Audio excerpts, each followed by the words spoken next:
Hello and welcome to the Global Church Project. I'm Graham Hill. Sebastian Kim is a world leader in the research of public theology, world Christianity, and Asian expressions of faith. He's written numerous books on these themes. He's deeply interested in the relationship between peace building and reconciliation and Asian theology today. Sebastian Kim writes extensively on forms of public theology, emerging Christianities in Asia, and the way in which this engages world Christianity today. He engages theology and peace building at some of the most prestigious universities in the world. Sebastian Kim, welcome to the Global Church Project. Are there any examples of controversial cases which illuminate for us the role of public theology and how it works today? Yes, I do. I do like to look at the debate because that's the.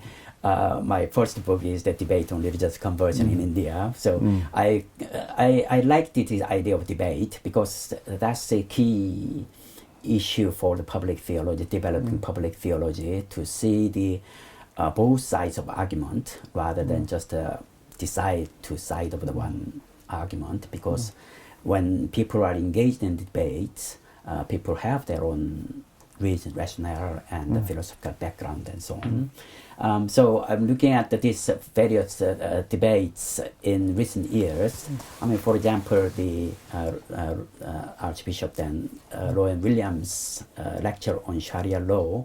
That's very fascinating because the lecture itself is fascinating, but the reaction to that lecture was almost universally very critical on his lecture, partly because of his kind of sympathetic view on the application or implication of Sharia law into the British legal system, and partly because of some of the negative view on Sharia law itself. But I think the important issue that Rowan Williams brought in that lecture was what he called the interactive pluralism, and I think that's quite an important concept. Although I may not agree with his notion of implication of Sharia law into the British legal system, but his idea of interactive pluralism is very important because he sees the importance of the religious communities to participate in the public life. So it's kind of twofold. One is that he wanted to challenge government to accept the contribution and the participation of the religious communities, including Muslim communities and various different minority religious communities in this country. But at the same time, he wanted to see the openness of the religious communities into public life, because once you become privatized or pushed into the private realm, then it becomes tend to be more radicalized, and many of the radical thinkings can permeate into that kind of exclusive ideas or exclusive realm communities. So I think it's important the religious communities to be more open to the public life so that you have some kind of healthy interactions.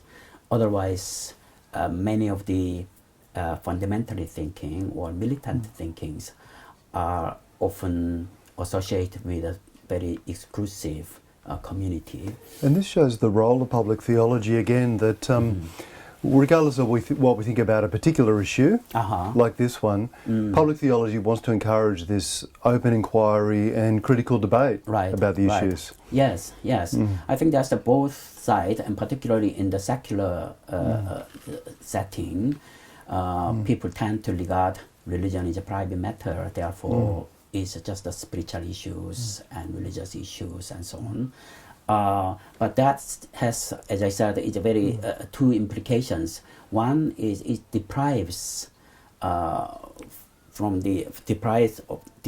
the wider society to gain this insight from religious traditions, because religious traditions have been going on for centuries and centuries. They accumulated the inspirations and insight, wisdom from that tradition, and that should be utilized into the wider society. But at the same time, religious communities need to be open I think many of the incidents, particularly in the Muslim communities in Europe and recent kind of conflicts, is a lot to do with this kind of differing value systems and different concept of how we understand religion in the public life.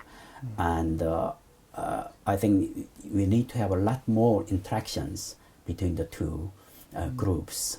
That's why I'm very much interested in this relationship between religious communities and the wider society, particularly secular societies.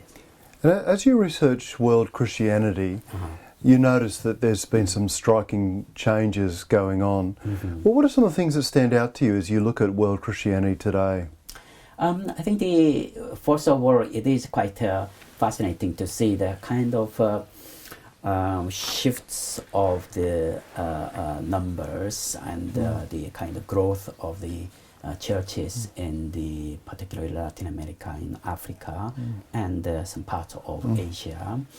But I would say that more than that, I think I tend to a little bit criticize on the looking at the numbers. But I think the kind of insights from the world Christianity, that's fascinating, because the many of the Christians in the non-Western world, they lived in the context of the poverty and context of the political struggle, and many of them are context of the minority, being minorities. So they learned the insight of wisdom, how to cope with these struggles and suffering, and therefore they easily identify with the stories in the Hebrew Bible and also the various persecutions the early Christians went through. I think that's quite important lessons for us to learn, particularly in the West. And also the idea of religious being in the kind of living in the religious majority, that the Christians in the West perhaps is quite a new experience, but many of the non-Western world, that's the kind of everyday life. So how to cope with that and how to relate neighbors, that's very important lessons. And particularly, I mean, I lived in India for about 5 years. It's fascinating to see how Indian Christians interpret and also the associate with the neighbors, Hindu neighbors, and the theologies are coming out from that. It's very creative and very fascinating how the Christian theology interprets the situation and adopt that. Yeah. How do things like communion and Bible and spirituality and mission provide global meeting points? Yes, I think that's the some of the key components, because as I look at the world Christianity, it's so diverse. And I remember my brother, when he first came into UK, he attended the worship service in the Minster. And also we went to the the church next door. It's quite a charismatic church, both Anglican church. He just couldn't see they are same church and so on. And I think in Korea too, you have this within the church, you have very formal service, but at the same time you have very informal prayer meetings and healing and so on. So there are lots of varieties within the same tradition, but also within the same nation or continent, according to the denominations and according to the various theological understandings. But kind of communion and all these aspects binds together. Particularly, I would like to emphasize the scripture. That's the key for the Christians to share. And also, I think we do have same kind of shared ideas of the mission, the idea of mission. Of course, the understanding of mission differs from the, let's say, ecumenicals, from the evangelicals and conservatives, but still we have understanding of mission, how the God's the commissioned, and also we have an obligation to share our faith with others. And again, communion, that's what we share with one another. So those aspects can bind together as a Christian church. Do you have any thoughts about what the world future of Christianity might look like? What kind of tapestry are we looking at?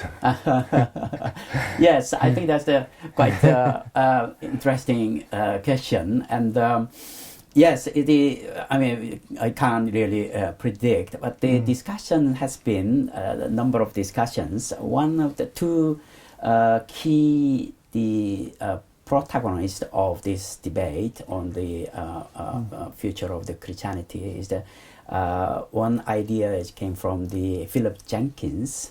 His book is The Next Christendom. So his argument is that basically churches in the north hemisphere and the churches in the south, you have a certain confrontation and certain differences, but churches in the south will challenge and will kind of initiate some revitalization of the north. But basically he sees the relationship between two groups are a little bit confrontational, as you have seen kind of Lambeth Conference and various other tensions between the bishops in the north and the bishops in the south. Whereas the Grace Davy, who is the Christian socialist, they wrote a book. It's the same year, interestingly, 2006. It's the same year. She wrote on the Europe, the exceptional case, and she's arguing that yes, there are some interactions, but the Europe is an exceptional case, and the development of Christianity in Europe is very different. So although you have very new churches, charismatic churches and so on, is coming from Africa and so on, but they are so different, so therefore there is less interactions. So these two ideas are quite interesting to compare. And my argument is that yes, that's the quite fascinating idea, but I think in my research there are a lot more interactions between the churches in the north and the church in the south and various denominations and so on, and therefore it is always interactive, and what David Bush call it the mutual interdependence. So I think we are moving into the era that we are more kind of interdependent to each other. Of course, financially, the Western churches and some of the West churches have still financially strong, but we do have lots of interactions from the rest of the world. So therefore, it's not only just the numbers are growing in the rest of the world, but it is a theological thinking and leadership, and also various interactions are taking place. So it's a fascinating. I would like to see positively the future of the world Christianity, because that's the we share and our gifts and our insights and also our struggles a lot more than previous centuries. Sebastian Kim, thank you for joining us at the Global Church Project. Yeah. Thank you. Right, thank you. You've just watched an abridged version of this interview. For the full interview, plus resources for churches and colleges and universities, please visit www.theglobalchurchproject.com. I look forward to your company next time. From me, goodbye.